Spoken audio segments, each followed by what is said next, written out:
Have you ever got stuck in the problems of life? जहां पर आपने वो सारी चीजें ट्राई कर ली हैं जो कि एक लॉजिकल और रैशनल माइंड आपको बोल रहा है, और उसके बाद भी आप अभी तक उस चीज में फंसे हुए हैं, और इसके बाद आपने एस्ट्रोलॉजी का सहारा लिया है, लेकिन आपको वहां पे मंगल भारी, शनि की 7.5, पन्ना पहन लोगे तो किस्मत बदलेगी, नीलम पहन लोगे तो नौकरी लगेगी। क्या ऐसी चीजें सुनने को मिली हैं आपको? तो आज हम इन चीजों पे बात करेंगे और एस्ट्रोलॉजी आपके लाइफ में क्या इम्पैक्ट डालती है, एस्ट्रोलॉजी किस तरीके से आपकी लाइफ को सुदृढ़ बनाती है, एस्ट्रोलॉजी किस तरीके से आपको वो पाथ देती है जिसपे कि आप आगे बढ़ पाए। आप राम एस्ट्रो मेरे यानी प्रतीक के साथ आज जानेंगे।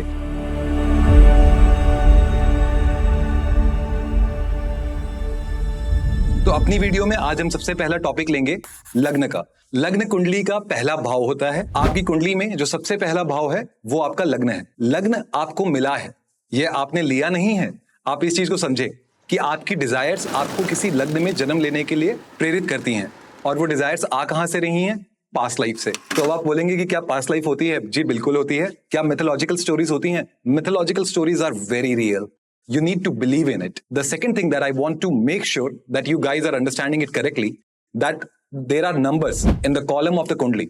तो आप लग्न में काफी सारे नंबर देखेंगे, 1, 2, 3, 4, 5, 6, 7, 8, 9, 10, 11, 12, और ये 12 नंबर अलग अलग ज़ोडिएक साइन यानी कि राशि डोनेट करेंगे। अब ये जो राशि है, ये आप डिस्क्रिप्शन में देख सकते हैं कि आपका नंबर जो है वो कौन सी राशि दिखा रहा है। बहुत ही बेसिक लेवल पे बात करेंगे। कभी आपके दिमाग में ये क्वेश्चन आया है कि मैं इसी परिवार में क्यों पैदा हुआ? क्या मेरे माँ बाप यही होने थे? क्या मेरी बहन यही होनी थी? क्या मेरा भाई यही होना था? क्या मैं डेस्टाइन्ड हूं कि मेरे को यही नौकरी करनी थी? या मेरी डेस्टिनी में यही लिखा है कि मैं कर्जे में रहूंगा? या मेरी डेस्टिनी में ये घर था? क्या ये मेरी डेस्टिनी थी कि मेरे पड़ोसी ये होंगे, मेरे दोस्त ये होंगे? तो मैं बताना चाहूंगा आपको कि इसमें 40% आपकी डेस्टिनी है, 60% जो आप सर्कमस्टांसेस फेस कर रहे हैं वो आपके एक्शंस हैं। आज हम वीडियो में यही जानेंगे कि ये एक्शंस हम लोगों को किस तरीके से बदलने हैं, किस तरीके से अपने फेवर में लाने हैं। सो एस्ट्रोलॉजी के बारे में जितनी भी भ्रांतियां आपने सुनी हैं, और मैं इस चीज का कोर बिलीवर हूं, आप अगर ज्योतिष को समझेंगे तो ज्योतिष एक ज्योतिष है। इसका मतलब है अगर आप गाड़ी चलाते हैं तो गाड़ी चलाते टाइम आपकी गाड़ी में एक हेडलाइट होती है। वो जब आप गाड़ी चला रहे हैं तो आपको सामने ब्रेकर दिखाती है, जिससे कि आप अपनी गाड़ी स्लो कर लेते हैं और उस ब्रेकर से इजीली निकल जाते हैं। आप एक बार इमेजिन करिए कि वो हेडलाइट नहीं है, तो क्या आपकी गाड़ी पलट नहीं जाएगी? क्या आपको जर्क नहीं आएगा? क्या आपके गर्दन में चोट नहीं आएगी? या आपका सीट बेल्ट नहीं खुल जाएगा? ये सारी चीजें जो मैं आपको बता रहा हूं, इसका कनेक्शन है ज्योतिष से। तो ज्योतिष का काम यही है कि वो आपको आने वाले पड़ाव में जो दिक्कतें हैं वो बता सके।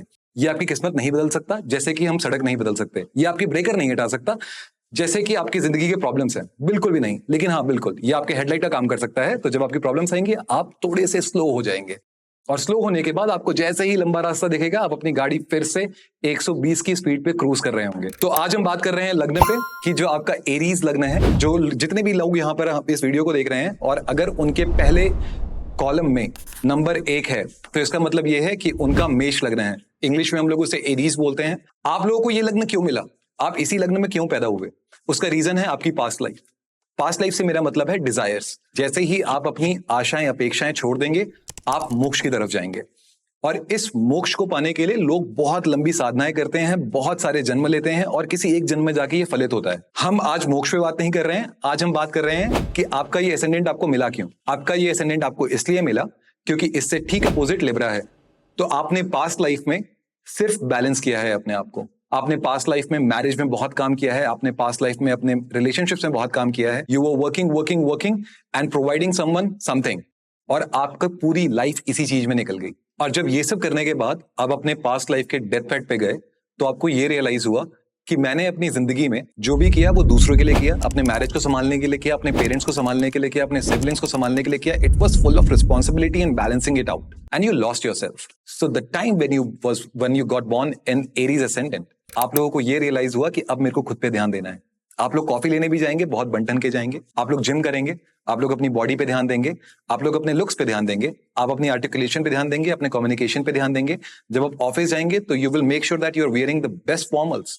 जब आप दुकान में जाएंगे, you are picking up the best of the wines. जब आप पार्टी करने के लिए बैठे हैं, तो you are making sure that I am sitting in a very good circle. तो आप सेल्फ ओरिएंटेशन की तरफ जा रहे हैं, और ये है एरीज। लेकिन क्या ऐसा करना गलत है? बिल्कुल भी नहीं। ये आपका एसेंडेंट ही आपको इसलिए मिला है क्योंकि जो आपने पास्ट लाइफ में अचीव नहीं किया वो आप अचीव करेंगे। इसको समझने के लिए हम लोगों को थोड़ा सा पीछे जाना पड़ेगा। जब आपकी डेथ हुई और नेक्स्ट बर्थ हुआ, इस बीच में आप यमराज के पास रहते हैं।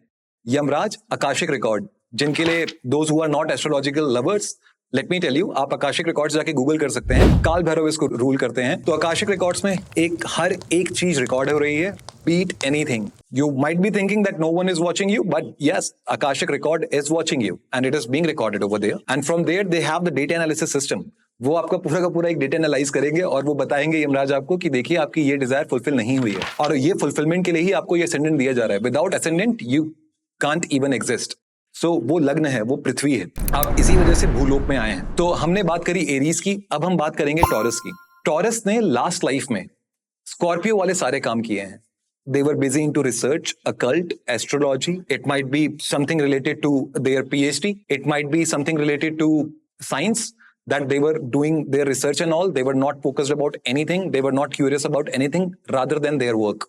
So उन लोगों ने अपनी पूरी जिंदगी उसी रिसर्च और उसी चीज में निकाल दी। जब वो लोग अपने डेथ बेड पे गए तो उन लोगों को ये रियलाइज हुआ कि they never thought of their security. उन लोगों ने अपनी फैमिली सिक्योरिटी, अपनी सिक्योरिटी, अपने फाइनेंसेस की सिक्योरिटी, अपने हेल्थ की सिक्योरिटी, किसी चीज पे ध्यान नहीं दिया। तो those people who are born in Taurus ascendant, they are more of security. They want to make sure that I am being secure, I am in a secure environment, my family is in a secure environment. मैंने अपने आसपास की जितनी चीजें उसको secure करनी है। ऐसे लोग आपको इन्वेस्ट करते हुए बहुत मिलेंगे। ऐसे लोग प्रॉपर्टी में, इन्वेस्टमेंट में बहुत बिलीव करते हैं क्योंकि इनको पता है कि इनका बैकअप ये खुद है। और ये होता है टॉरस ascendant। टॉरस ascendant के साथ आप एक और चीज देखेंगे कि ऐसे लोग आपको बहुत ही ज्यादा दृढ़ निश्चय वाले मिलेंगे। ऐसे लोग अपने आप को बहुत ज्यादा कंट्रोल करके चलेंगे, बहुत डिसिप्लिन रखना चाहेंगे। हालांकि ये अचीव नहीं कर पाते हैं because of the Venus energy, but again they will try each and everything to make sure that they are being secure, their family is being secure, their childrens are being secure. आप देखेंगे कि ऐसे लोग बहुत early age में term insurance, बहुत सारे LIC products, बहुत सारे इन्वेस्टमेंट्स कर लेंगे। And that is how their destiny works, that is how their ascendant works. Now coming to the third aspect, which is Gemini, जिसको कि हम हिंदी में मिथुन भी बोलते हैं। तो मिथुन से आप ठीक अपोजिट देखेंगे तो आपको सेजिटेरियस मिलेगा। और इस राशि में जो उनकी पास्ट लाइफ थी, they were all about being scholar, they were all about being perfect, they were all about being advisor, counselor, they were counseling people like anything. They can be there might be a situation, they might be counseling the people who are facing mental health issues. They might be getting the gold medal in their university. And their curiosity, their mindset, it was all about being perfect. And they miss out the youth in them. They miss out the kid in them. उनका बचपना, उनकी शरारतें वो खो चुके थे। तो जब ऐसे लोग जेमिनी एसेंडेंट में पैदा होते हैं तो you will see that these people have a great sense of humour. वो लोग मजाकिया होंगे, वो लोग शरारती होंगे, प्रैंक्स करेंगे, but again with the same thing they are getting something from the past life as well. They are very intelligent. These people are very technical, analytical.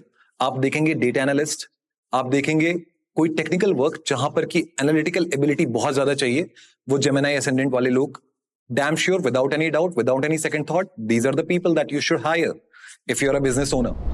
अब हम बात करेंगे कैंसर असेंडेंट की। कैंसर असेंडेंट, आप इस चीज को बहुत ही प्यार से समझिए कि जो कैंसर असेंडेंट के ठीक अपोजिट है वो कैप्रिकॉर्न है। It was all about being disciplined in limitations. आपको मैंने एक डब्बा दिखाया और आपने उसे 4x4 का नाप दिया, that is Capricorn. So Capricorn is all about limitations. उन लोगों को फ्रीडम बहुत ज्यादा पसंद नहीं आती है। वो लोग पूरी की पूरी लाइफ जो अपनी है वो एक डिसिप्लिन ऑरा में ही निकाल देते हैं। वो लोग एक सेट रूटीन फॉलो करते हैं और उस चक्कर में वो सारी चीजें ताक पे लगा देते हैं, beat their family, beat their friends, beat anything. लेकिन जब वो कैंसर असेंडेंट में पैदा हुए, they are all about emotions because the Capricorn is cold. आप बात को समझिए, कैप्रिकॉर्न सैटर्न से रूल्ड है और वो बहुत ही कोल्ड प्लैनेट है, बहुत दूर है अर्थ से। They were all cold in the past life, but this life, they are all about emotions. They will value their parents' emotions. They will, if you have a kid or if you are a cancer ascendant, you will realize कि आप लोगों को feel कर सकते हैं। उनके parents क्या feel कर रहे हैं, उनके भाई बहन क्या फील कर रहे हैं, और उस तरीके से वो लोग अपने डिसीजंस लेंगे। यहां पे मेरे कहने का मतलब ये है, these people are emotional driven. And there is no harm in being emotional driven.